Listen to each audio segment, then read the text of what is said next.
영광 하나님께 큰 박수를 올려드리겠습니다. 우리 좌우에 계신 분들과 웃으시며 눈 마주치며 인사할까요? 우리는 한 가족입니다. 사랑하며 축복합니다. 이 세상에는 세 종류의 인생이 있다고 합니다. 거미 같은 인생이 있고, 개미 같은 인생이 있고, 또 꿀벌과 같은 인생이 있습니다. 이 거미 같은 인생은 어떠합니까? 거미는 먹이를 얻기 위해서 최대한 줄을 많이 쳐놓고 그 줄에 걸리는 곤충을 잡아먹고 삽니다. 이 거미과에 속한 사람도 그러하다는 것이죠. 자기가 가지고 있는 모든 수단과 방법을 다 동원해서 사람들을 함정에 빠뜨리고 그 사람을 이용하면서 자신의 유익을 위해서, 자신의 안위를 위해서 남을 이용하면서 그렇게 살아가는 사람들이 바로 거미 같은 인생이라고 하는 겁니다. 이런 사람은 세상에 태어나지 말아야 된다라고 사람들은 생각합니다. 또 개미 같은 인생이 또 있죠. 개미는 어떻습니까? 개미는 열심히 일해서 겨울을 준비하는 곤충이죠. 이 개미과에 속한 사람은 열심히 노력해 살면서 남에게 결코 피해를 주지 않습니다. 그렇다고 남을 도와주지도 않습니다. 오직 자기만을 위해, 자기 가족만을 위해 사는 이기적인 사람을 개미 같은 사람이라고 합니다. 이런 사람은 세상에 있으나 마나 하는 사람이라 할 수가 있죠. 세 번째는 꿀벌 같은 사람입니다. 꿀벌은 쉬지 않고 열심히 일하는 곤충입니다. 이 꿀벌은 열심히 모으고 저장하여서 자기도 먹고 살 뿐만 아니라 우리 사람들에게도 꿀을 제공해 주면서 사람들에게도 유익을 주는 그런 삶을 살아가는 것이죠.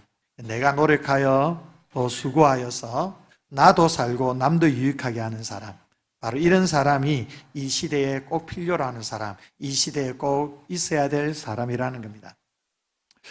그래서 세상에는 태어나서는 안 될 거미 같은 사람도 있고 또 있으나 마나한 개미 같은 사람이 있고 꼭 필요한 꿀벌과 같은 사람이 있다라는 겁니다. 여러분이 생각하시기에 어떠한 인생인 것 같습니까? 거미 같은 인생입니까? 아니면 개미 같은 인생입니까? 아니면 꿀벌과 같은 인생입니까? 오늘 로마서 16장에는 참 많은 사람들의 이름이 소개되고 있습니다. 모두 33명의 인물들인데 다 교회의 귀한 일꾼들이라 할 수가 있죠. 그 중에 24명은 로마 교회의 성도들이고 나머지 9명은 고린도 교회의 성도들이었습니다. 그 중에는 보니까 남자도 있고 여자도 있습니다. 그 여성의 이름이 9명이나 등장을 하고 있고요. 젊은이도 있고 늙은이도 있고요. 또 싱글도 있고 부부도 소개되고 있습니다. 귀족도 있고 노예도 있고 또 사업가도 있고 공무원도 있고 또 유식한 사람도 있고 또 무식한 사람도 있습니다. 그러나 다 함께 아주 더없이 소중한 꿀벌과 같은 귀한 교회의 일꾼들로 이 사도 바울이 아주 자긍심을 가지고 오늘 본문을 기록해 나가고 있습니다. 벌써 11월 마지막 주입니다. 세월이 얼마나 빠른지 모르겠습니다.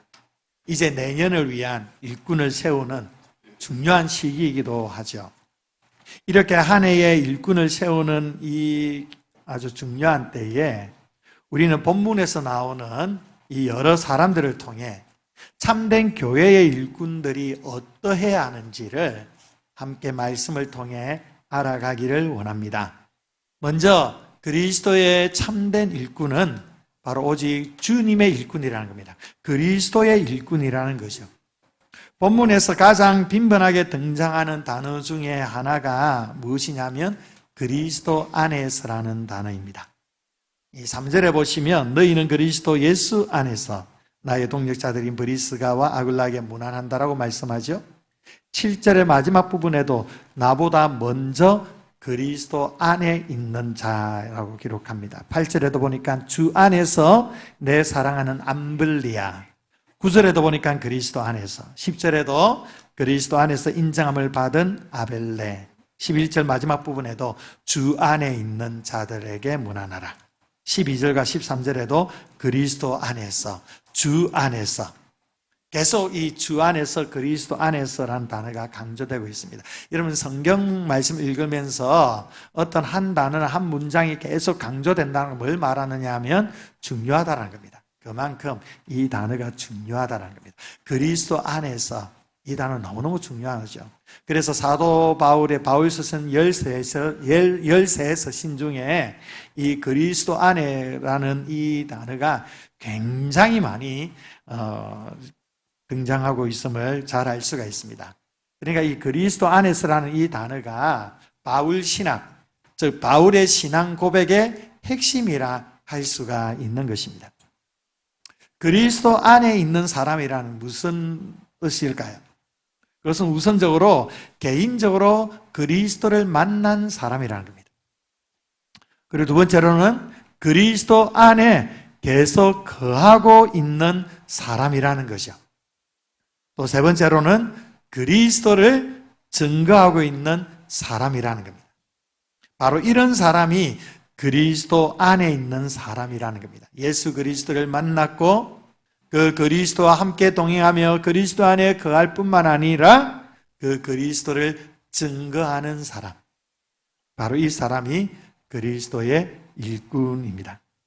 교회의 일꾼은 먼저 교회의 머리가 되시는 그리스도의 일꾼이 되어야만 한다는 겁니다. 만약 어떤 사람이 그리스도를 만나지 못하고 그리스도와 함께하지 않는 그런 가운데 교회의 일꾼이 된다면 그는 교회에서 대접이나 받고 어떤 계급을 갖는 것으로 착각하며 사람들에게 군림하려고 할 것입니다. 그러기 때문에 그리스도를 만나는 일꾼이 얼마나 중요한지 모릅니다. 하나님이 기뻐하시는 일꾼은 이렇게 그리스도 안에 있는 사람이어야 된다는 것이죠. 그리스도를 경험하고 그리스도를 따라가고 그리스도를 증거하는 일꾼들이 되어야만 합니다. 초대교회 이 바울 주변에 있었던 이 한 사람 한 사람들이 다 그리스도 안에 있는 그리스도를 위한 그런 일꾼들이었음을 잘 볼 수가 있습니다. 우선 3절에 보시면 브리스가와 아굴라 부부가 등장을 합니다. 부인의 이름이 먼저 등장하고 있는데요. 사도행전에는 브리스길라라고 되어 있죠. 이 애칭으로 브리스가라고 붙여지는 것입니다. 이 부인의 이름이 먼저 나온다는 것은 이 부인의 신앙이 남편보다 더 좋았다라고 예상해 볼 수가 있습니다. 교회 안에 대부분의 부부가 이러합니다. 사실 남편보다 부인이 더 신앙이 좋은 경우가 많습니다. 한국 교회도 우리 여성들의 사역을 통하여 여성들의 섬김과 헌신을 통하여 지금 한국 교회가 있어 오지 않았습니까? 물론 우리 남성분들도 귀한 헌신도 있겠지만 대개 경우에 보면 부부들의 모습을 보면 이 남편보다 부인의 신앙이 더 좋은 경우가 참 많더라는 거죠. 저도 그렇습니다. 저보다 사실 제 아내가 더 믿음이 좋습니다. 예, 저도 저희 아내보다 더 좋아지려고 노력을 많이 합니다. 예, 대부분 그래요. 이 브리스가와 아굴라도 그랬다는 겁니다. 이 브리스가가 더 믿음이 좋았다는 것이. 이들이 어떻게 해서 바울을 만나게 되었느냐, 어떻게 해서 이렇게 귀한 일꾼들이 되었느냐.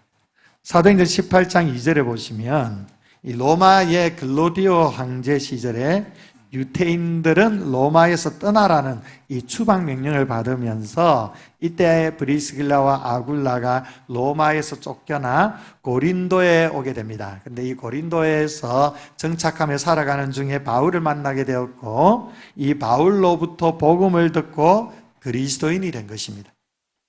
그렇다면 이 로마에서 쫓겨나 있던 이 불행이 오히려 바울 사도를 만나 복음을 듣고 그리스도인이 되는 계기가 되었을 뿐만 아니라 그때부터 바울과 더불어 동역하며 그리스도를 증거하는 그리스도의 일꾼이 되었다라는 거죠. 바로 이 브리스길라와 아굴라가 이러한 그리스도의 일꾼들이었습니다. 7절에 보시면 안드로니고와 유니아라는 두 사람이 등장을 합니다. 그들은 바울의 친척이었죠. 7절 첫머리에 보니까 내 친척이여 나와 함께 갇혔던 안드로니고와 유니아에게 문안하라. 그들은 사도들에게 존중이 여겨지고 또한 나보다 먼저 그리스도 안에 있는 자라고 소개되고 있습니다. 여기서 나보다 먼저 그리스도 안에 있는 자라는 것을 보면 바울의 친척인데 바울보다 먼저 예수를 믿은 사람들이라는 것이요. 아마도 이들이 먼저 예수를 믿고 나서 자기 가문에서 가장 똑똑한 바울이 예수 믿었으면 좋겠다. 바울이 구원을 받아서 하나님의 귀한 일꾼이 되었으면 좋겠다. 이런 간절한 소망을 가지고 이 바울을 위해 간절하게 기도했을 것입니다. 이런 점에서 구원이라는 것은 그냥 이루어지는 것이 아닙니다. 한 영혼을 위한 간절한 기도가 구원의 열매로 나타난다는 것입니다. 이들은 이렇게 바울 사도를 그리스도 앞으로 인도하기 위해 기도했습니다. 그리고 그러한 역사가 일어났고요. 또한 바울과 더불어 이제 전도했을 뿐만 아니라 7절을 다시 보면 나와 함께 갇혔다라고 말씀하는 것처럼 나중에는 바울과 함께 복음을 위해 고난받는 삶을 살았다라는 것을 알 수가 있습니다. 이들 또한 그리스도의 일꾼들이죠. 그리스도와 함께하는 일꾼들입니다. 또 13절에 보시면 주 안에서 택하심을 입은 루포와 그 어머니가 등장을 하죠. 우리가 루포는 어떤 사람인지 잘 모르지만 루포의 아버지가 꽤 유명한 사람이라는 걸 성경에서 우리가 잘 알 수가 있습니다. 마가복음 15장 21절에 보시면 마침 알렉산더와 루포의 아버지인 구레네 사람 시몬이 시골로부터 와서 지나가는데 그들이 그를 억지로 같이 가게 하여 예수의 십자가를 지우고 이런 말씀이 나옵니다. 누군지 아시겠죠? 구레네 사람 시몬이 이 루포의 아버지입니다. 이 구레네 사람 시몬은 본래 북아프리카 출신의 유대인입니다. 그래서 유월절 명절을 지키기 위해서 북아프리카에서 예루살렘에게까지 왔는데 그날 공교롭게도 예수님이 십자가를 지고 골고다 언덕에 오르는 것입니다. 다른 구경꾼들과 함께 그 광경을 구경하고 있는데 정말로 재수 없이 군병들에게 걸려가지고 억지로 예수님 대신 십자가를 지고 골고다의 언덕에 올라갔던 사람입니다. 그러나 억지로 십자가를 지고 올라가는데 놀라운 것은 다른 어떤 구경꾼들보다 지금 이 구레네 사람 시몬이 예수님과 가장 가까이 하고 있는 거죠.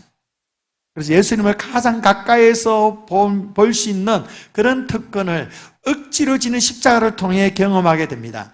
그래서 예수 그리스도의 십자가의 죽으심이 이것은 보통 죽으심이 아니구나 이 사실을 깨닫고 마침내 부활하신 예수 그리스도를 나의 주 나의 하나님으로 믿게 된 것이죠. 여러분 그래서 억지로 교회에 끌려서 나오는 것도 좋은 일입니다.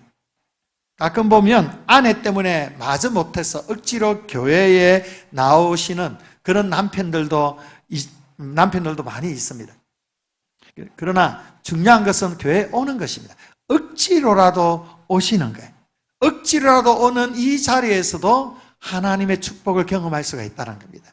억지로 앉아있는 이 자리에서도 예수님을 만나는 역사를 경험할 수가 있다는 것입니다. 한국 교회 안에 이런 분들이 얼마나 많이 있는지 모릅니다. 가끔은 신앙 간증을 들어보면 억지로 교회에 나왔는데 억지로 아내한테 이끌려서 교회에 나오고 억지로 부모님한테 이끌려서 교회에 나왔는데 어느 순간 은혜를 받고 귀한 믿음의 일꾼이 되어서 예수 그리스도를 증거하는 그런 분들이 한국 교회 안에 참 많이 있고 우리 교회 안에서도 들어 있는 것을 보게 되어집니다.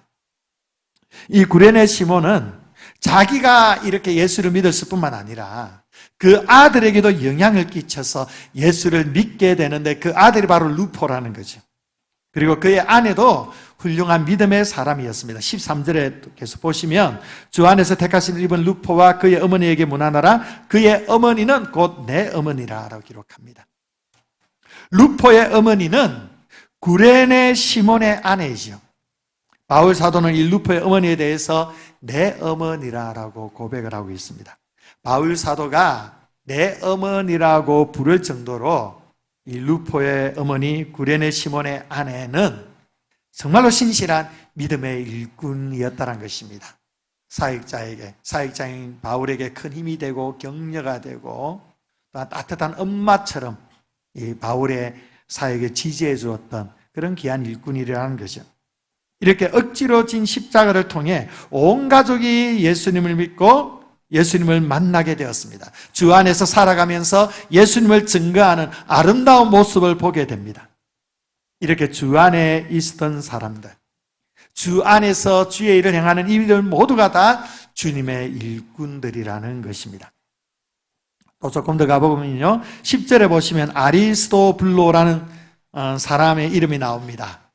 또 11절에 가보시면 나기수라는 이름도 나오죠. 또 15절에 보면 네레오라는 사람도 등장을 합니다. 이 세 사람에게는 공통점이 있습니다. 그게 뭐냐면 다 로마의 귀족들이었다는 겁니다.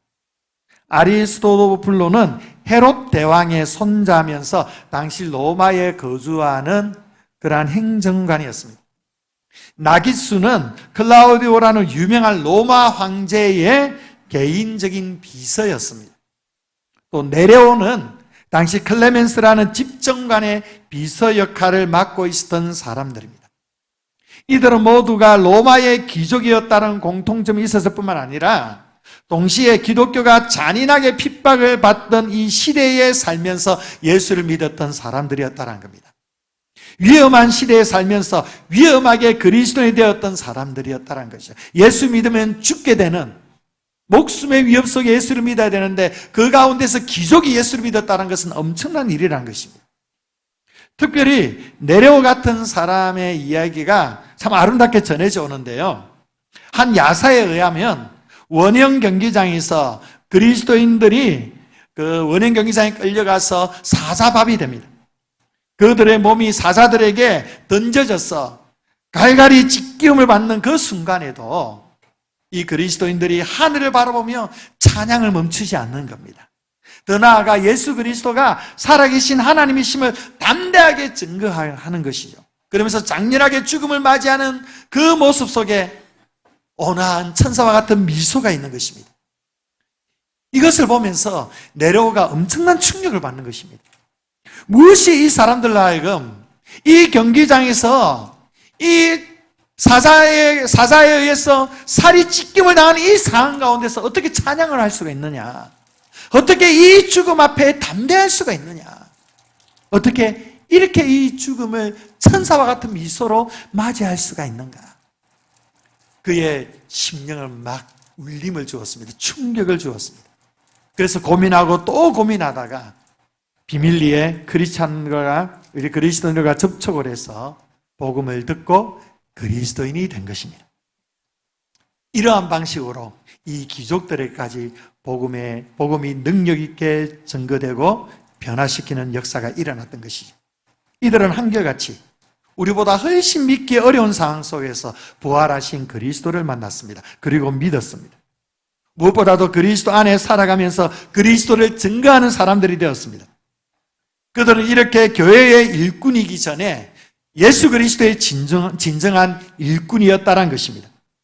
사랑하는 성도 여러분, 우리 서강교회의 일꾼이기 전에 먼저 그리스도를 위한 일꾼이어야만 하는 것입니다. 그리스도의 일꾼이어야만 하는 것입니다. 그리스도 안에서 거하는 참된 일꾼이 되어야만 하는 것입니다. 이러한 일꾼이 주님께서 기뻐하시는 신실한 일꾼들인 것입니다. 저와 여러분, 우리 모두가 다 그리스도 안에서 주님의 신실한 일꾼들이 될 수 있기를 주의 이름으로 축복합니다. 이렇게 주님이 기뻐하시는 일꾼은 주님의 일꾼일 뿐만 아니라 또한 두 번째로 주님의 사람들의 일꾼이라는 것이죠.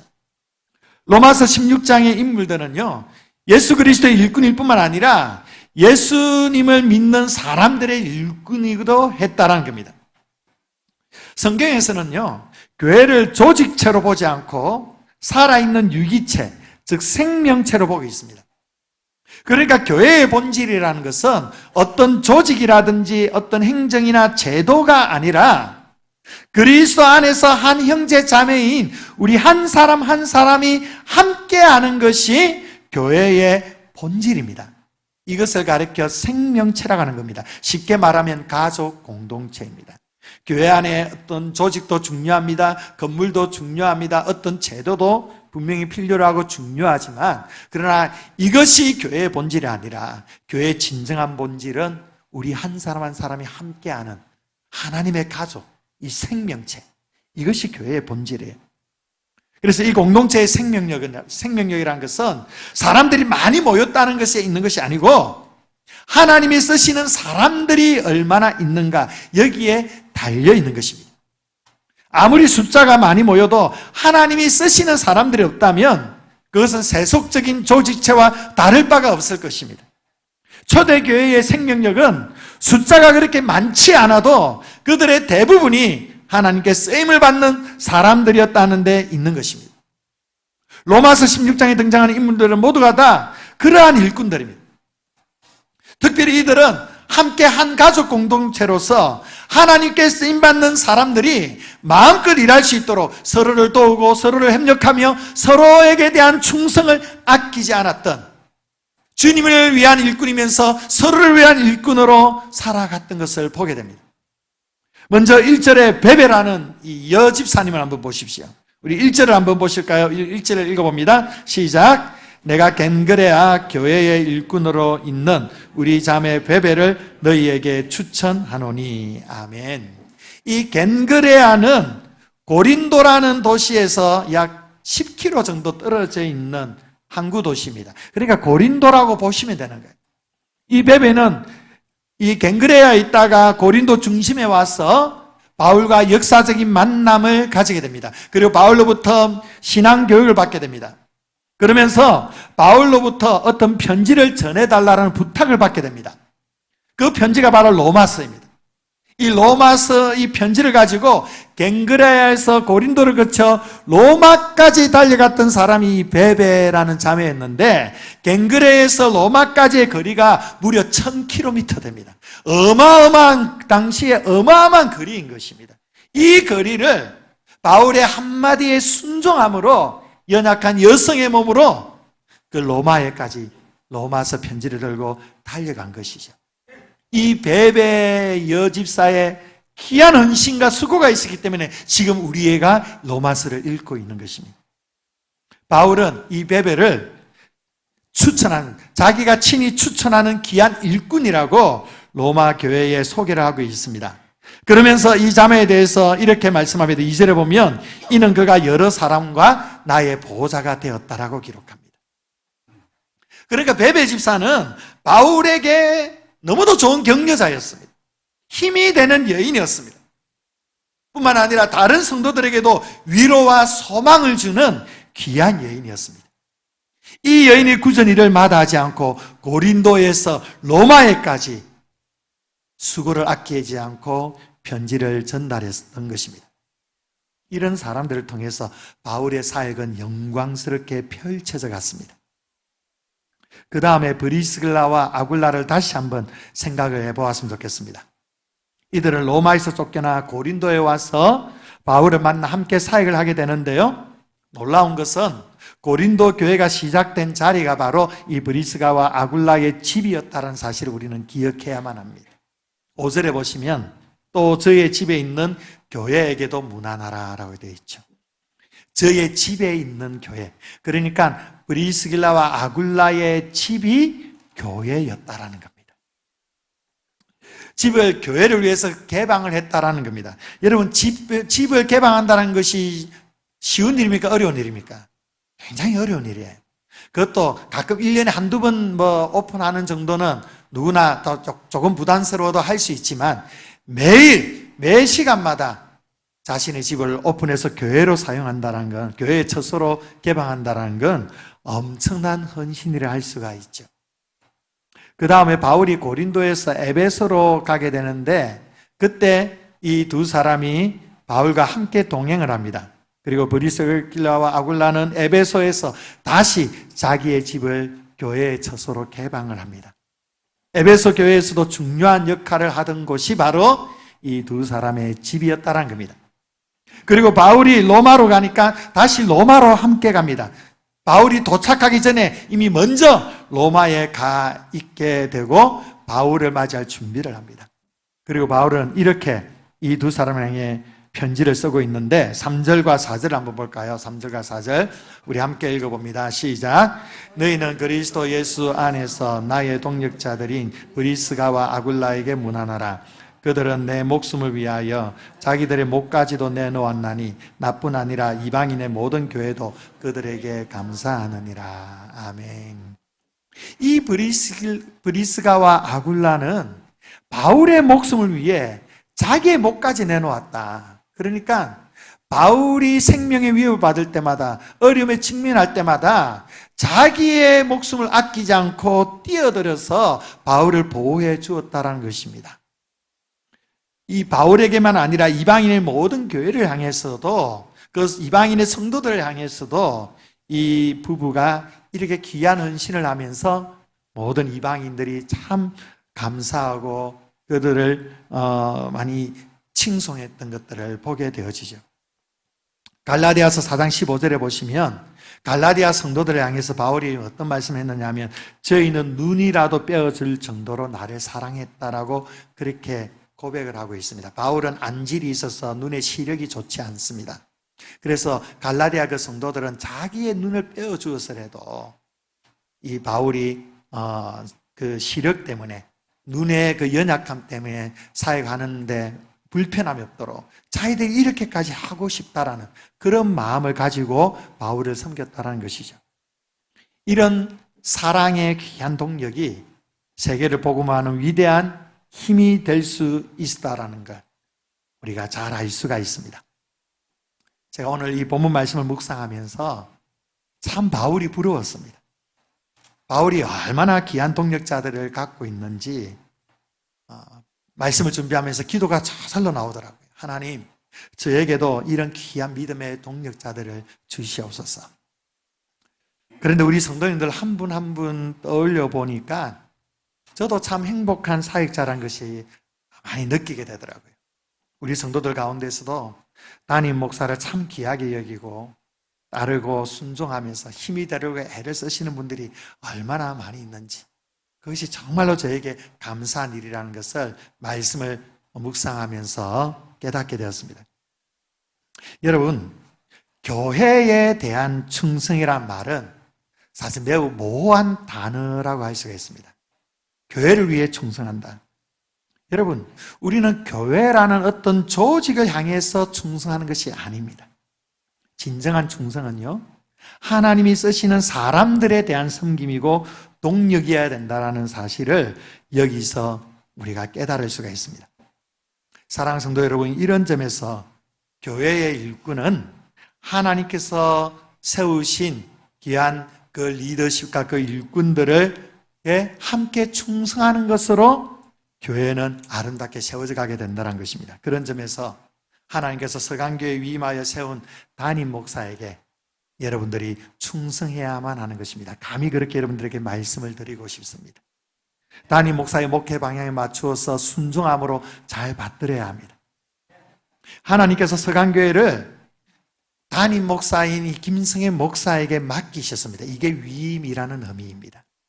하나님은 담임 목사를 통해 주의 교회를 주님이 원하시는 뜻대로 이끌어 가시는 것입니다.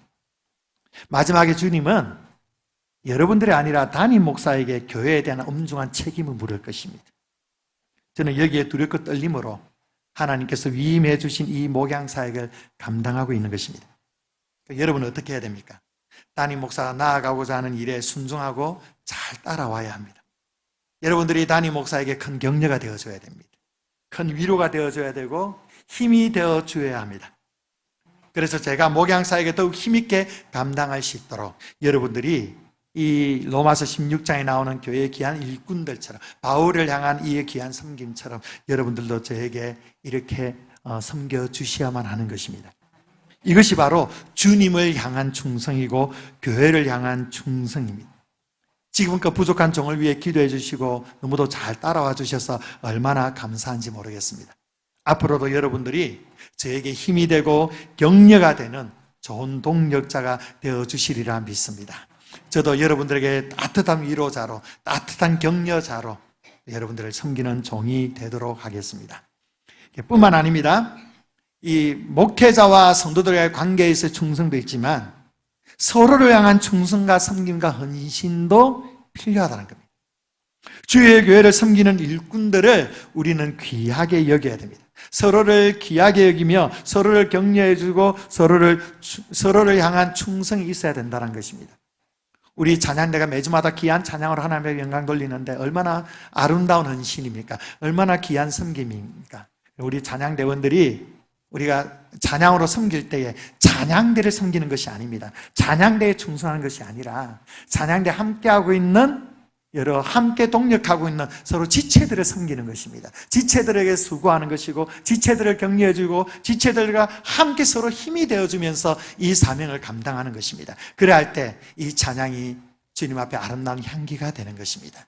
전도회도 마찬가지입니다. 전도회를 위해서 우리가 헌신하는 것이 아니라 전도에 속해 있는 귀한 회원들과 서로 함께 격려해주고 함께 축복하고 함께 믿음의 동지애를 함께 누리는 이 귀한 충성을 통하여 전도회가 주님이 기뻐하시는 공동체로 세워져 가게 되는 것입니다.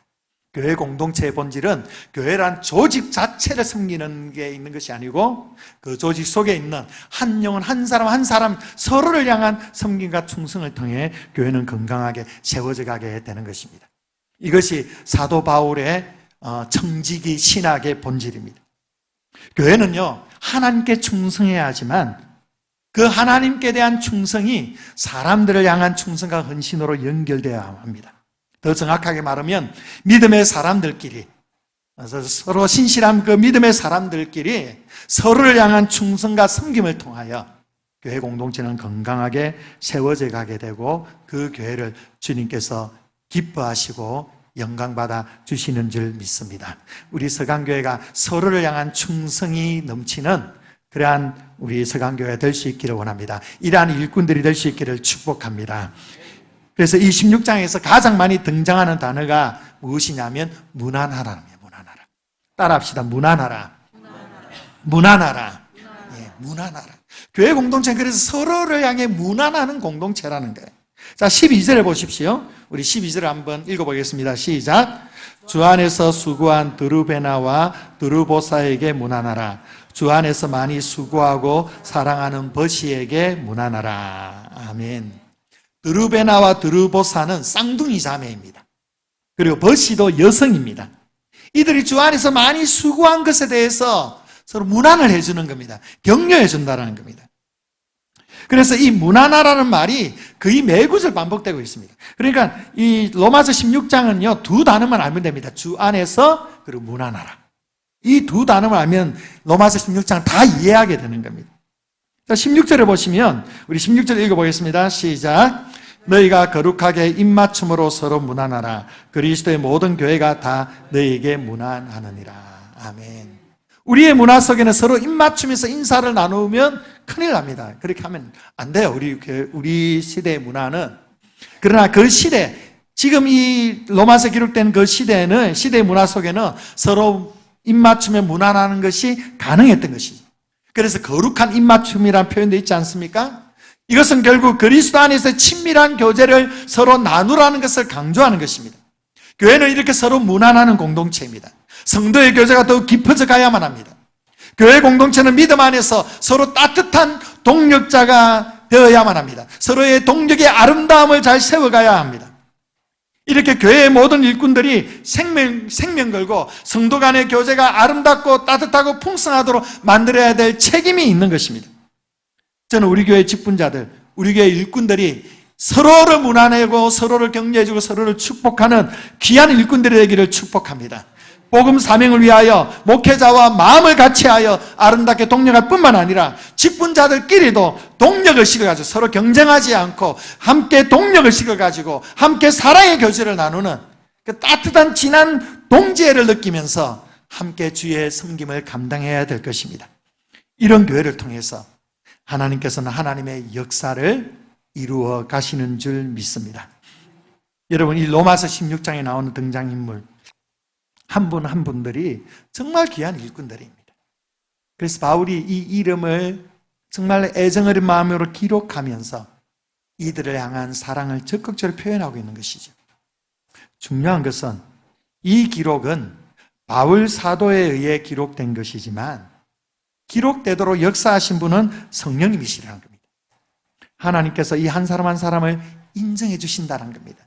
기억하신다는 겁니다. 너무도 기뻐하시고 그리고 칭찬하시는 겁니다. 그래서 교회의 역사가 이루어지는 모든 날 동안에 이 이름이 계속 불려지도록 성경에 기록해 놓은 것입니다.